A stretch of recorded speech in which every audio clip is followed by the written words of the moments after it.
এই শোনো না গো, আমাদের পুতুল ডায়েরি চ্যানেলটি সাবস্ক্রাইব করে পাশে থাকা বেল আইকনটি বাজিয়ে দিও প্লিজ।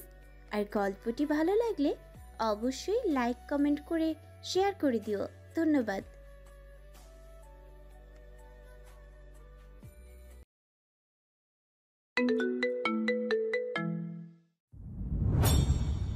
তখন ঘড়িতে প্রায় 4:30। মাথা চেপে ধরে কোনো রকম উঠে বসলো আসিল। আশেপাশে তাকিয়ে দেখলো সে রুমে একা। রুমটাও হালকা অন্ধকার। জানালার বাইরে তাকিয়ে দেখলো আকাশ এখন সকালের তুলনায় বেশি মেঘলা হয়ে এসেছে। এক শান্ত পরিবেশ চারিপাশে। হয়তো বিরাট আকারের ঝড় আসবে, বৃষ্টি আসবে। আসিল কিছুক্ষণ ঠোঁট বাঁকে, বুঝলো পেটে ইঁদুর দৌড়াচ্ছে। ফুস করে নিঃশ্বাস ফেলে চোখ মুখে হাত বুলিয়ে ঘড়ির দিকে তাকাতেই চোখ খুলো চড়ক কাজ।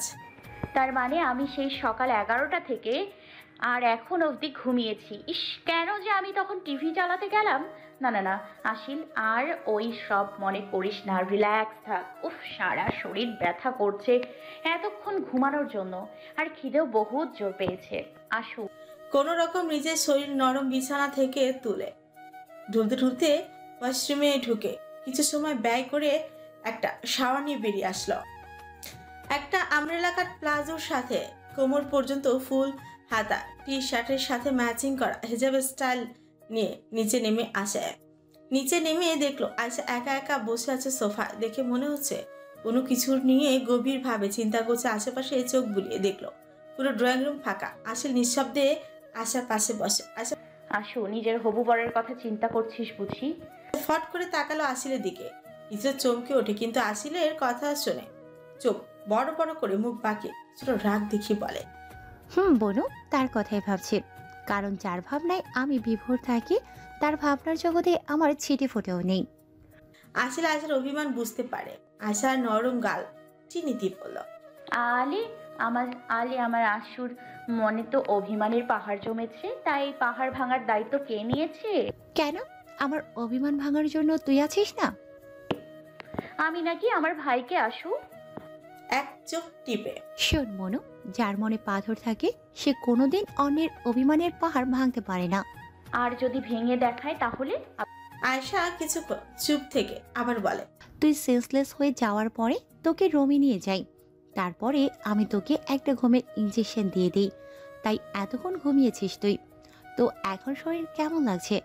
আসিল বেশ বুঝলো যে আয়শা আর ওই বিষয় কথা বলতে চাইছে না, তাই সেও মুচকি এসে বলল, আলহামদুলিল্লাহ, এখন খুব ভালো লাগছে। কিন্তু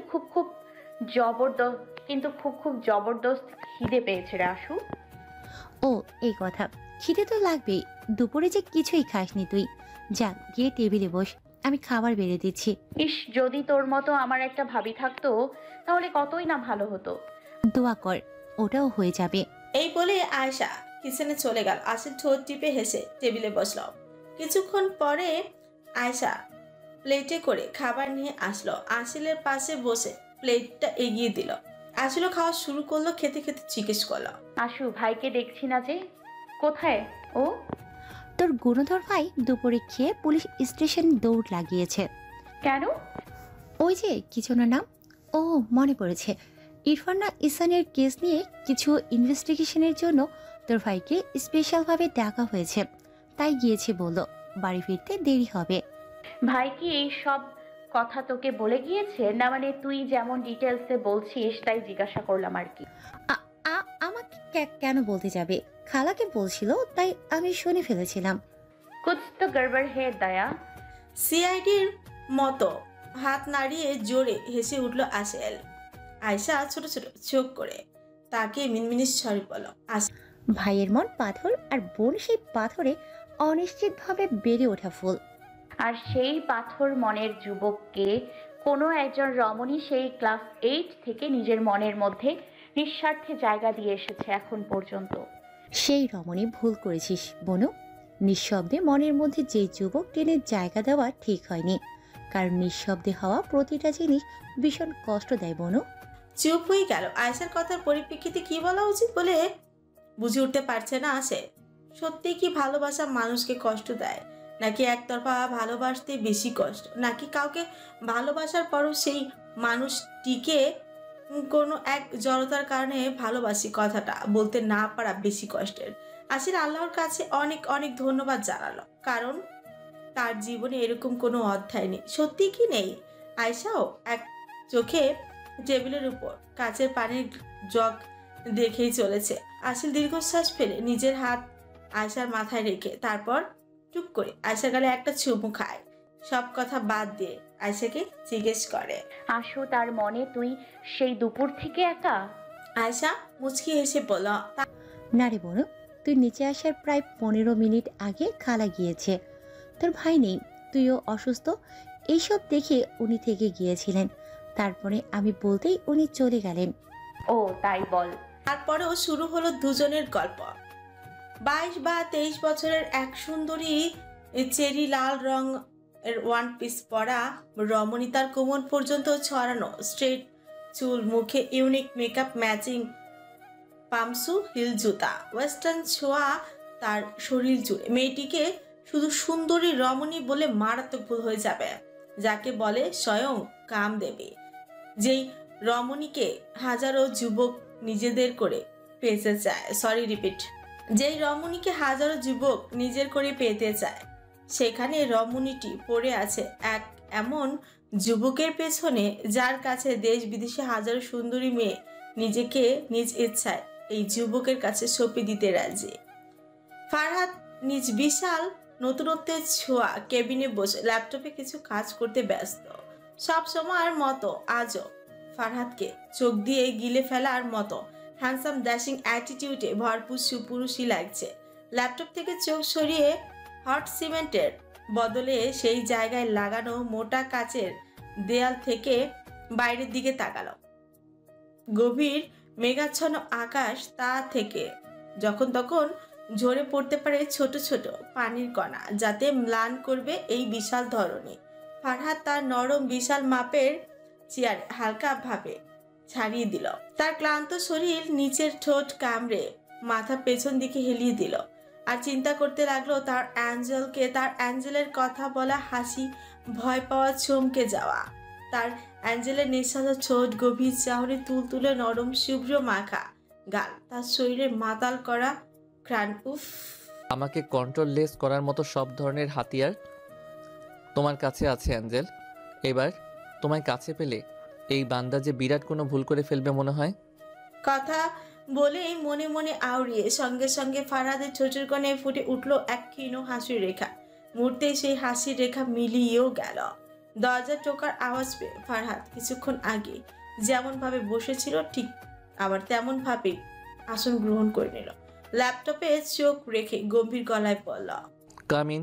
দরজা খোলার আওয়াজে এবং এরপর তার সাথে গটগট শব্দে কেউ এগিয়ে আসছে ফারহাদের দিকে। ফারহাদ ফ্রিকুচকে চোখ উপরে তুলতেই চেহারা রং বদলে গেল। হাজারো বিরক্তি এসে ভিড় করলো সেই উজ্জ্বল শ্যাম বর্ণের সুদর্শন মুখমণ্ডলে।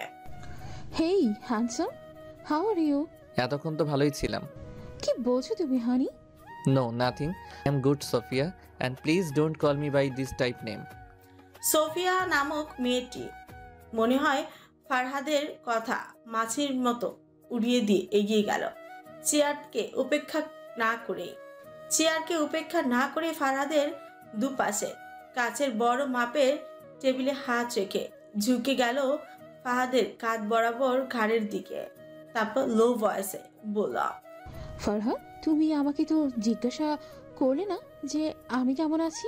ফারহাদের বিরক্তিটা এখন ধীরে ধীরে রাগে পরিণত হচ্ছে।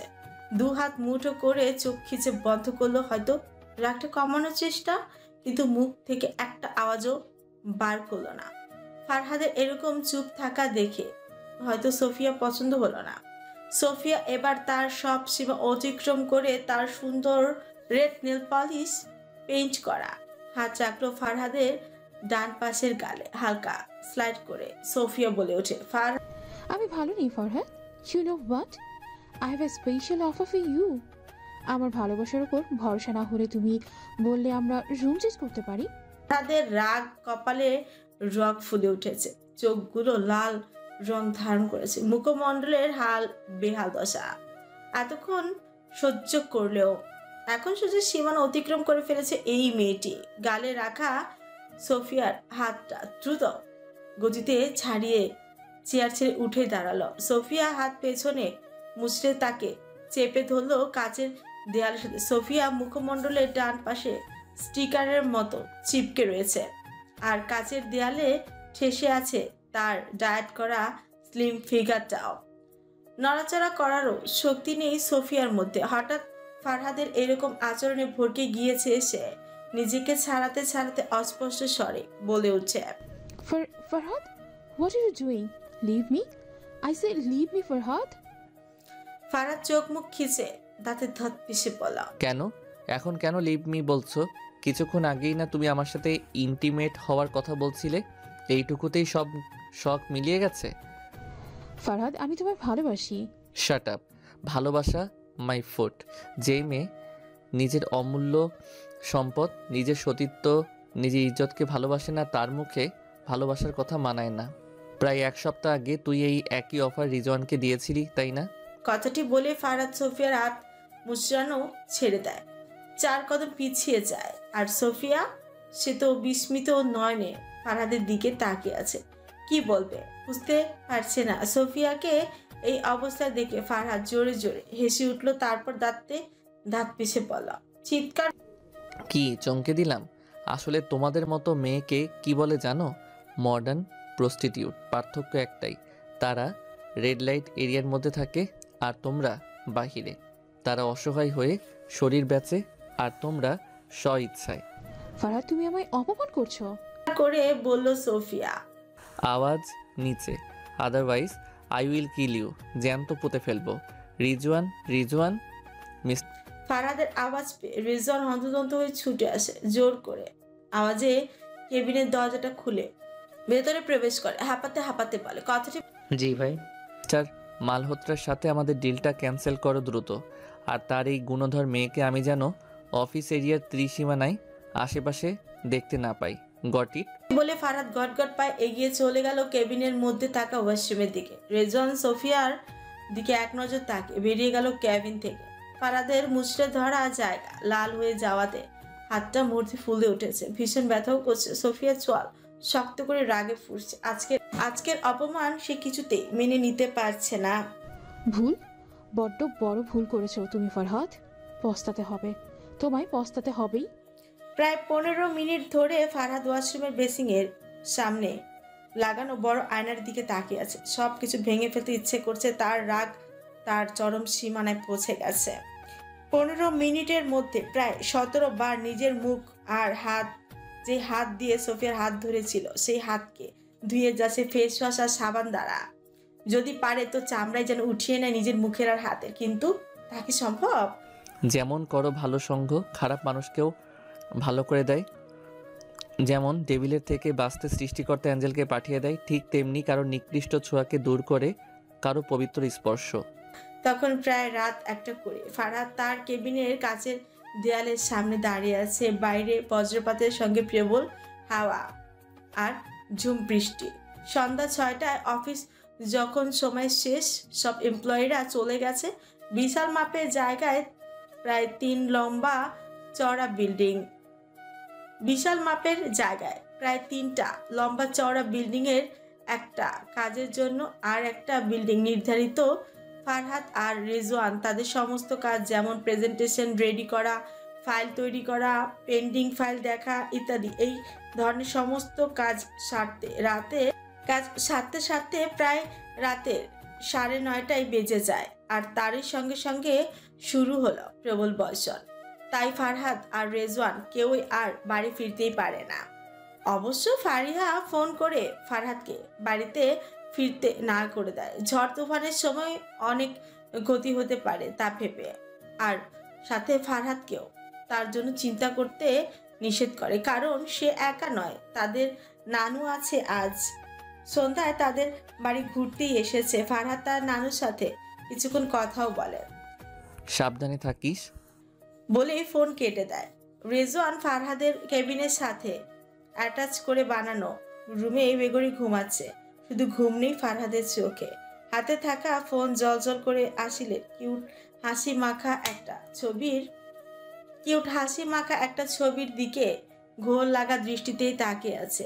কেবিনে অন্ধকার, মাঝে মধ্যে বিদ্যুতের আলো ফারহাদের মুখে এসে পড়ছে। ফারহাদ ফ্রিকুচকে কিছু একটা ভেবে কল লিস্টে গিয়ে অ্যাঞ্জেল নামে সেভ করা আসিলের নম্বরে কল দেয়। প্রথমে কল না তুলো, ফারহাদ হার না মেনে দ্বিতীয়বার কল দেয়। কল দেওয়া মাত্র রিসিভ হয়, আর বেশি আসে আসিলের ঘুম জড়ানো কণ্ঠ। হ্যালো বিষ্টু। এক শীতল শিহরণই বয়ে যায় ফারহাদের শরীর জুড়ে। 2-4টে ছোটো ঢুকো গিলে ভারী হয়ে আসা নিঃশ্বাসকে কোনো রকম শান্ত করে, কিন্তু পরক্ষণে আসিলের মুখ থেকে বিস্ট শব্দটি শুনে ফরকে যায়। ঠোঁট বাঁকিয়ে শান্ত ভারী কঞ্চে বলে, এই বীজটাকে? মুহ মুহ হুম হুম হুম। এই মেয়েটা আজ আমায় পাগল বানিয়ে তারপর দম নেবে। অ্যাঞ্জেলি, বীজটাকে? উফ, আমি তো তোমার বিউটি আর তুমি আমার বিষ্টু। ও তাই নাকি? তুমি কি জানো না যে আমি তোমার বিউটি? জানি তো। আসিলের মুখ থেকে তুমি শব্দটি শুনে ফারহাদের শরীর সব লোমকূপে সজাগ হয়ে গেল। ঠান্ডা পরিবেশের মধ্যেও কপালের উৎপন্ন বিন্দু বিন্দু ঘাম হাতের তালু দ্বারা মুছে ফেলল, কিন্তু সে এখনো বুঝতে পারছে না আসিল আসলে কোন বিষয়ে কথা বলছে। এরই মাঝে আসিল আবার ঘুম জড়ানো কঞ্চে বলে, আচ্ছা বিষ্টু, আর কটা গোলাপের পাপড়ি ঝরে পড়তে বাকি আছে? ফারহাদ ভাবলেশীন ভাবে যেন কোনো একটা সংখ্যা বলল। আর 5টা পাপড়ি বাকি আছে ঝরে পড়তে, কেন? আসিল ঘুমের মধ্যে কপাল কুচকে চমকানো ঘুমন্ত কঞ্চে বলল, কি মাত্র 5টা পাপড়ি? আমি খেলবো না বলে দিলাম। ফারহাদ থমথমে খেয়ে গেল। ভরকানো গলায় শুধু দ্রুত প্রশ্ন ছুড়ল, কেন কেন? ঠান্ডা ওয়েদার পরিবেশ আসিলের তার গায়ে পাতলা চাদরটা আরেকটু গায়ে জড়িয়ে টেনে দুকি দুকি ভাব করে ঘুমের ঘোরে বলে, পচা পাপড়ি তো 3 দিনের মধ্যে ঝরে পড়বে। তো কিভাবে হবে? কিভাবে হবে অ্যাঞ্জেল? ভালোবাসা কিস? মানে? উফ বিষ্টু, আমি কিভাবে 3 দিনের মধ্যে তোমায় ভালোবাসবো? কি করে কিস করব? ভালো না বাসলে কিস না করলে কি হবে?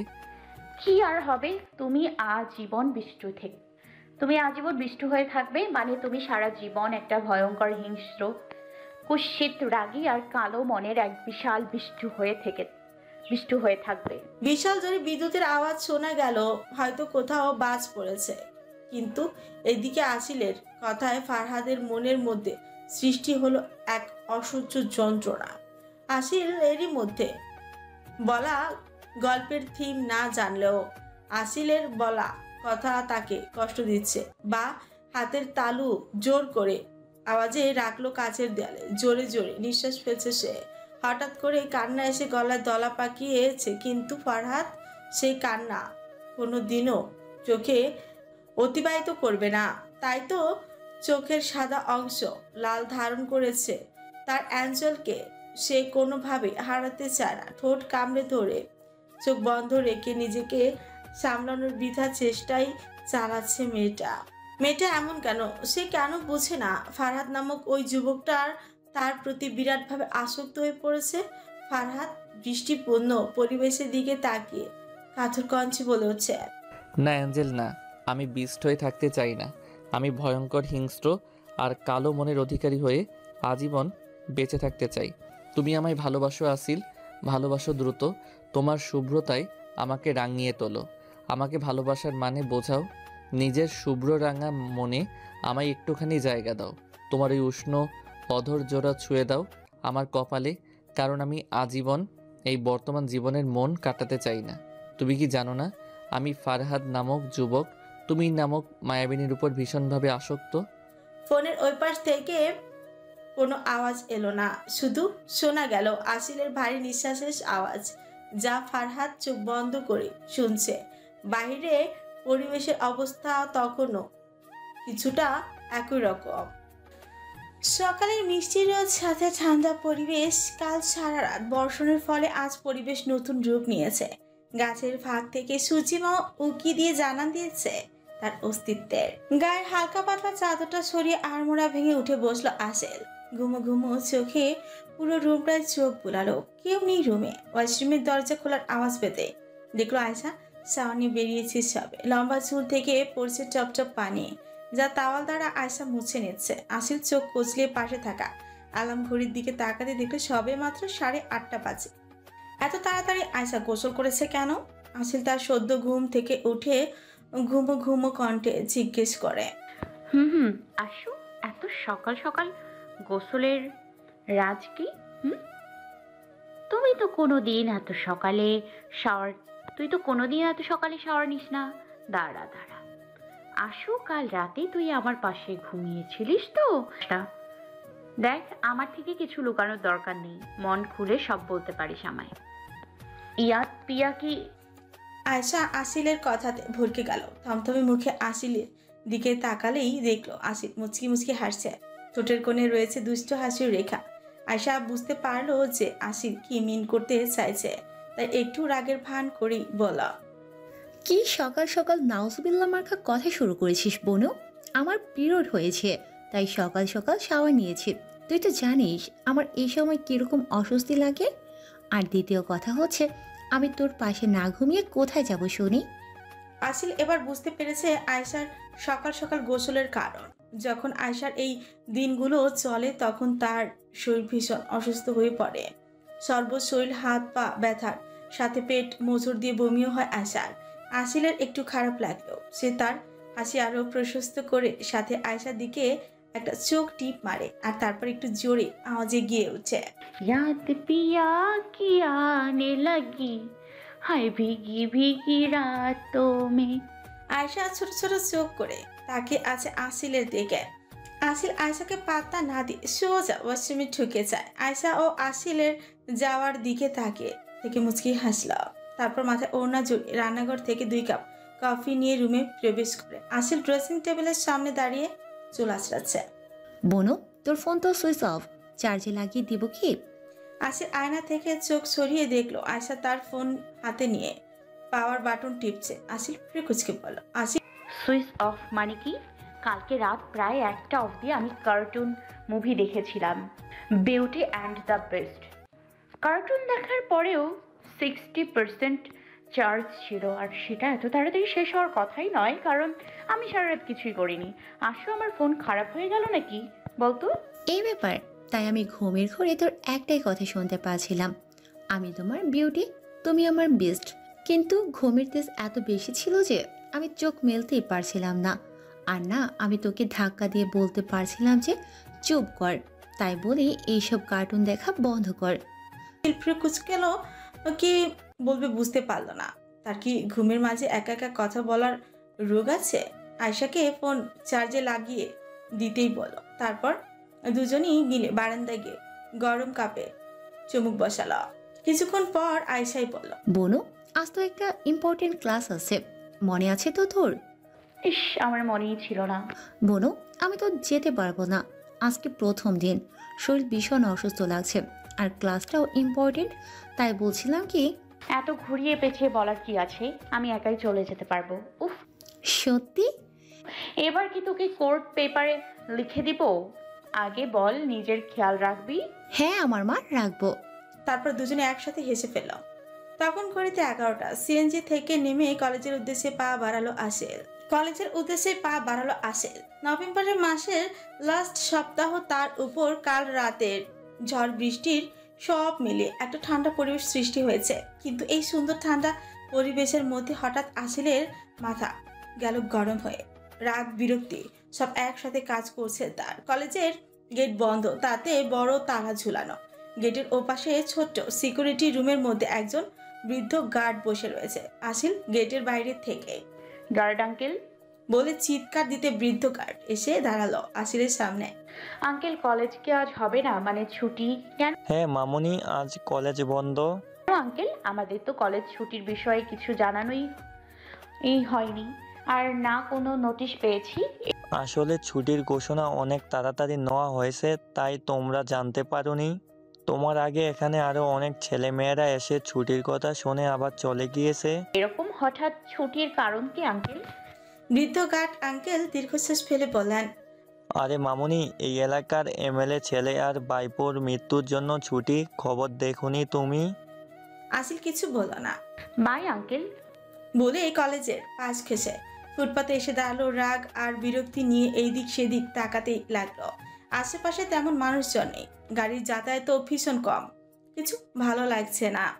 রাগগুলো কারোর উপর বের করতে হবে, না হলে শান্তি হবে না তার। আসি লক্ষ্য করলো তার প্রায় কিছুটা দূরে একটা কালো বড় সড়ো আর দামি গাড়ি দাঁড়িয়ে আছে। ক্ষণেই আসিলের ছোটের কোণে ফুটে উঠল কুটিল হাসি, দুষ্ট। আশেপাশে ভালো করে তাকিয়ে ধীর পায়ে হাঁটা ধরল সেই গাড়ির দিকে। গাড়িটির সামনে এসে আসিল ঝুঁকে জানলা থেকে ভেতরে দেখার চেষ্টা করলো, কিন্তু সে ব্যর্থ হলো। গাড়ির কাচ এতটাই কালো যে বাইরে থেকে ভেতরে কিছুই দেখা যাচ্ছে না। তাই আসিল ভেবে নিল গাড়ির মধ্যে কেউ নেই। দুষ্টু হেসে দিয়ে তার কাঁধে ঝোলানো ব্যাগের মধ্যে থেকে রেড কালারের একটা লিপস্টিক বের করলো। তারপর শুরু করলো গাড়ির জানালাতে তার চিত্রকলা আঁকিবুকি করতে থাকে এক মনে। এতক্ষণে জমে রাখা মনের যত রাগ বিরক্তি বের করতে থাকলো। আর ঠোঁট কামড়ে দুষ্টু মিষ্টি হাসতে থাকে। কিন্তু দুর্ভাগ্যবশত আসিলের এই হাসি বেশিক্ষণ স্থায়ী হলো না, কারণ আঁকিবুকি করা গাড়ির জানলাটা ফট করেই নিচে নেমে যায়। ঠোঁটের হাসি গায়েব, মুখমণ্ডলে দেখা দিল আতঙ্কের ছাপ। হাতে ধরে রাখা লিপস্টিক নিয়ে ঝুঁকে গাড়িতে বসে থাকা সেই কাঙ্ক্ষিত মানুষটাকে দেখে পিলে চমকে গেল, কারণ গাড়িতে বসে থাকা ব্যক্তি ফ্রিকুচকানো পূর্ণ দৃষ্টি আসিলের উপর। কথাটি বলে দৌড় লাগালো আসিল। না না, ওই মানুষটার কাছে সে কিছুতেই ধরা খাবে না। লোকটাকে দেখলে আলাদা এক ভালো লাগা সৃষ্টি হয়, কিন্তু অন্যদিকে লোকটাকে দেখলে অদ্ভুত ভয়ও হয়, জানে না কেন। তার উপর আজ কেমনে লুক নিয়ে তার দিকেই তাকিয়েছিল, আর তার উপর এত দামি গাড়ির উপরে আঁকিবুকি, নিশ্চয়ই লোকটা মেনে নিবে না।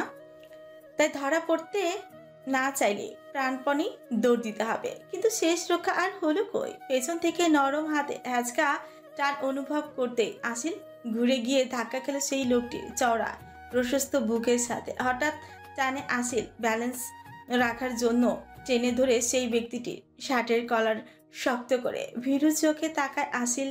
নিঃশ্বাসের দ্রুত গতিতে ওঠানামা শুরু করেছে। হঠাৎ আসিল তার কোমর এক বলিষ্ঠ হাতে চাপ অনুভব করতে কেঁপে উঠেছে। বুকের মধ্যে যেন কেউ হাতুড়ি পেটাচ্ছে। অবশ হয়ে যাচ্ছে শরীর। দুটো শুকনো ঠোক গিলে সেই ব্যক্তির দিকে তাকে ধীর কণ্ঠে বলল, কি করছেন মিস্টার ফরহাদ? ফারহাদ আসিলকে আর একটু চেপে ধরে ঝুঁকে তার ভারী পুরুষালী কণ্ঠে বলল, কি করছি আমি? আমার কোমর থেকে হাত সরান। আর যদি না সরাই? মানে কি? তুমি আমার গাড়ির সাথে যা ইচ্ছা তাই করতে পারো, আর আমি তোমায় এইভাবে ধরে রাখতে পারি না। No no miss Aseel, this is not fair. তার মানে কি আপনি আমাকে আর গাড়িকে এক করছেন? করছি, কারণ দুটোই আমার কাছে ভীষণ প্রিয়।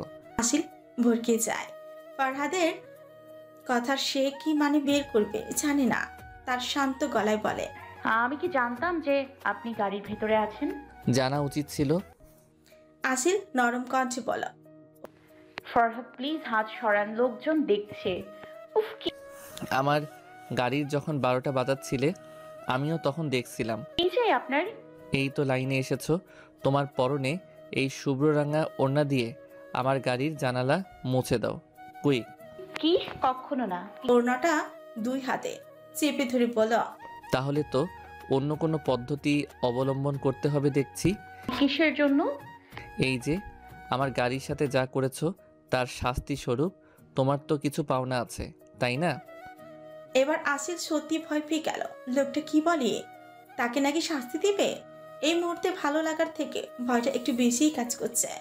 একবার যদি গাড়ির ভেতরে কেউ আছে কিনা সেটা ভালো করে দেখিনি তো।